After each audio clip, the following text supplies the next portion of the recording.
I began playing piano as my first instrument when I was 6 years old, and I was classically trained with a private teacher who taught me how to read music and the basics of music theory. I stopped formal lessons when I was 11, but I've continued to improve my skills since then. I then started taking drum lessons when I was 8 years old, with a private teacher also. With drums, I furthered my reading skills and my rhythmic skills, and became proficient in multiple genres as well as orchestral percussion. At the age of 13, while still continuing drums, I began to teach myself how to play the guitar and the bass.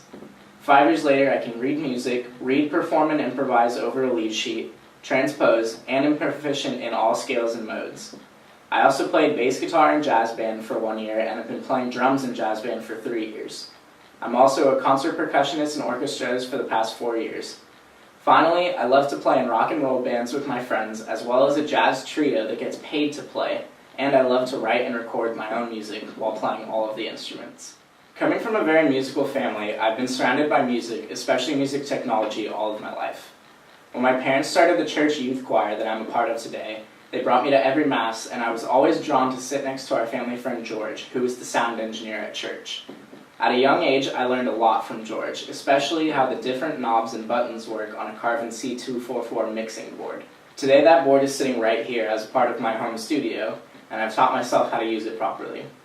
Today I still go to work with George at concerts that he does the production and engineering for, and I work with his new PreSonus digital boards. I have hands-on experience working with live sound production technology, microphone setup, and I've also had mixing and production experience. I've taken what I've learned from George and applied it to the learning that I do on my own at home. I have learned advanced techniques in mixing, mastering, EQing, MIDI use, and a lot more. So this right here is my workspace, and I use this at home to record all the music that I've written.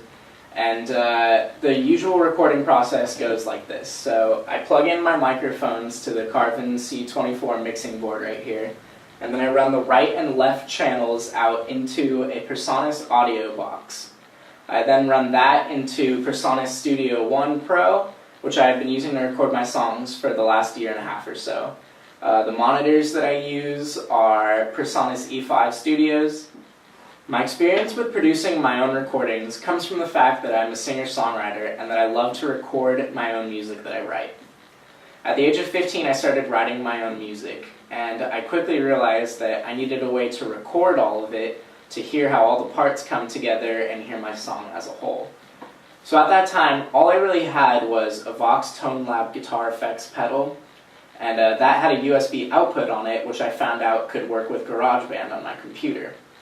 So I used that one input, and I recorded guitar, bass, I used one microphone to record drums with it, I recorded vocals with it, and I created a whole entire song on GarageBand that I wrote using just that one pedal. Obviously it wasn't the best recording at all, but I'm really impressed with what I was able to do with no prior knowledge of anything in the recording business at all. And using just that one guitar pedal, I was able to produce recordings that I'm still impressed with today. Since then, I've acquired a lot more hardware and software, and I've begun to produce even better recordings than ever before. I continue to write and record my own music, and then I've learned how to properly mix, how to properly master, and how to produce them and put them on the internet for everyone to hear. And I'm really impressed with the recordings that I've been able to do with the materials that I have.